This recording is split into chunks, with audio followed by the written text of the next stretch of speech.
We've run this experiment many times, and the results are always obvious. During a recent episode of his show, Bill Maher discussed what he sees as the risks of a growing socialist influence within the Democratic Party. He explored the viewpoints of politicians associated with that movement and even highlighted a few lines from their past exchanges to reinforce his broader argument about how these ideas might shape the party's future direction. For example, calls for completely open borders. Therefore, what Biden was doing, but more.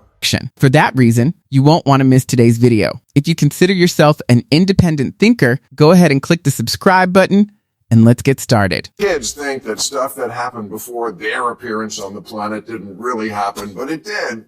We've run this experiment many times, and the results are always obvious. Here's capitalist South Korea at night from space. Here's socialist North Korea. Yeah. In 1990, Venezuela was wealthier than Poland. But then Poland, finally free of Soviet-style economics, went all in on capitalism. And now their economy is as big as Japan. And people there have high wages, low inflation, cars, vacations, homes.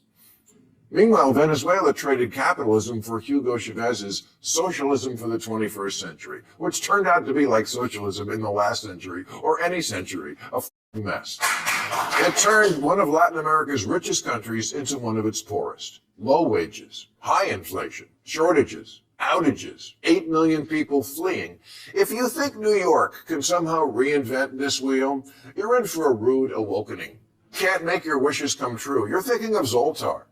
As Bill Maher pointed out, various forms of socialism and communism have been attempted in several countries throughout modern history. Many commentators say that if you want to understand how people truly feel about those systems, it helps to listen to individuals who actually lived under them. One often cited voice is former world chess champion Garry Kasparov, who grew up in the Soviet Union and later became a strong critic of the system. Kasparov once remarked that the entire system was rotten and had to be replaced, and when Mikhail Gorbachev spoke about creating socialism with a human face, Kasparov famously responded, "Frankenstein also had a human face." Supporters often point out that Kasparov's perspective carries particular weight because he wasn't an outside observer.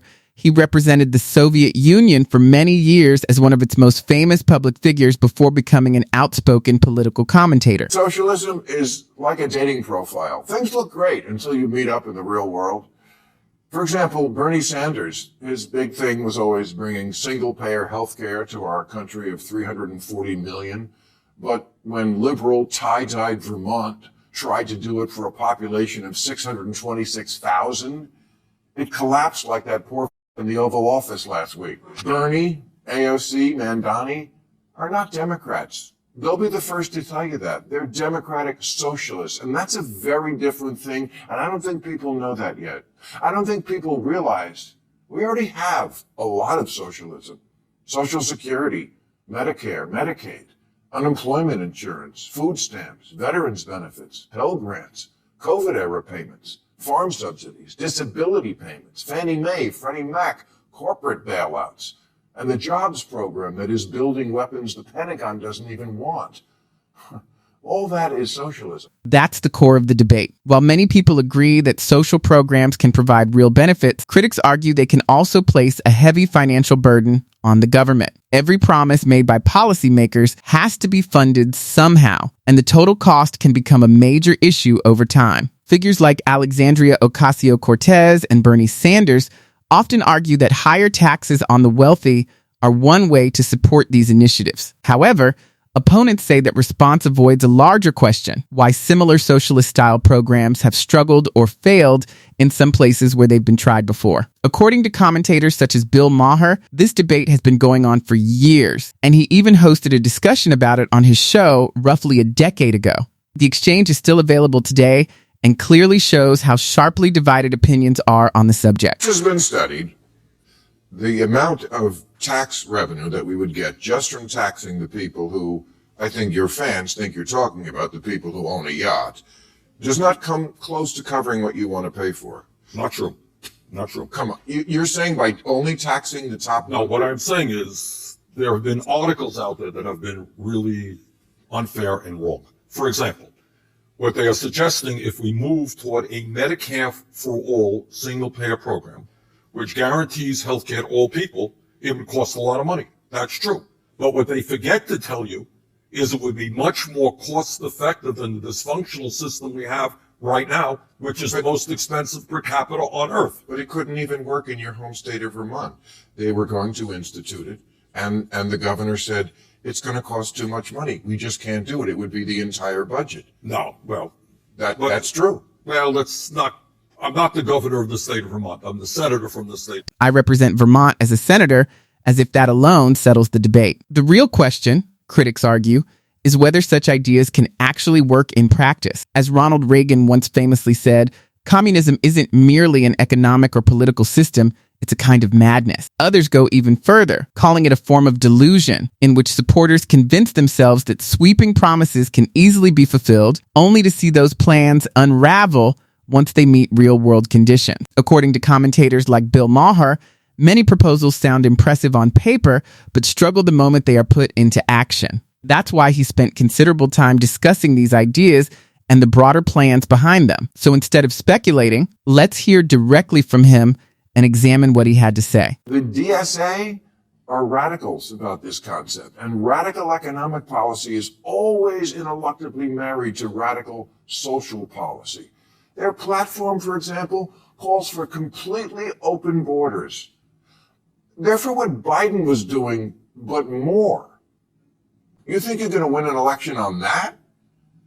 This just seems like more extremism at a time when Americans are begging both parties, please, could just one of you act normal?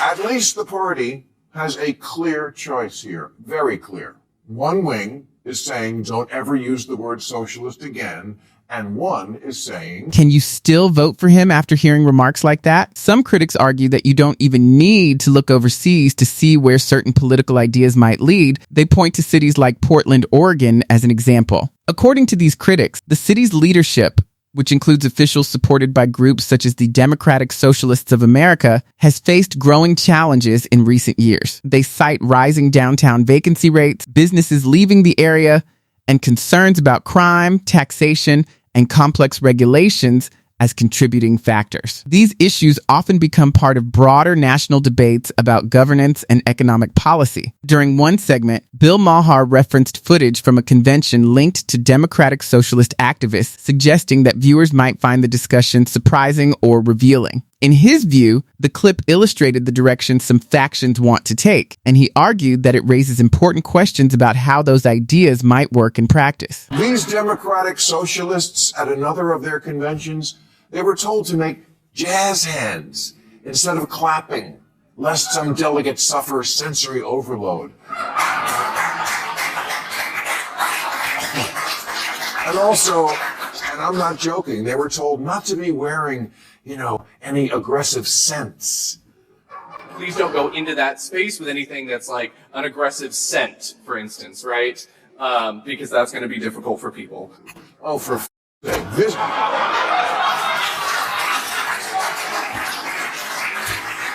Really? This is who the Democrats are thinking of following. Chuck Schumer ain't perfect, but at least he doesn't crumple into a heap when confronted with Chanel number 5. You may now clap in the traditional way. Thank you very much. It may be easy to laugh at some of these moments, but for many observers, the issue feels more serious. Critics argue that ideas associated with the progressive wing of the Democratic Party have become more influential in recent years. During the presidency of Barack Obama, some commentators believed there was still room for compromise between moderates from different sides. Today, however, they say tensions inside the party are more visible, particularly between moderates and figures aligned with the progressive movement led by politicians such as Alexandria Ocasio-Cortez and Bernie Sanders, with critics claiming that this faction often takes a firm my way or the highway approach to politics. Supporters argue they are simply standing firmly on principle, while detractors believe the style leaves little room for negotiation or compromise. Observers also point to recent government shutdown debates as examples of how intense partisan divisions can make cooperation difficult across the political spectrum. Whether people agree with that assessment or not, it reflects how polarized political discussion in the United States has become today, and that ongoing tension continues to shape the broader national debate. What's your take on the story? Share your thoughts in the comments. And if you enjoyed the discussion, don't forget to like and subscribe. Thanks to everyone watching. I appreciate your support.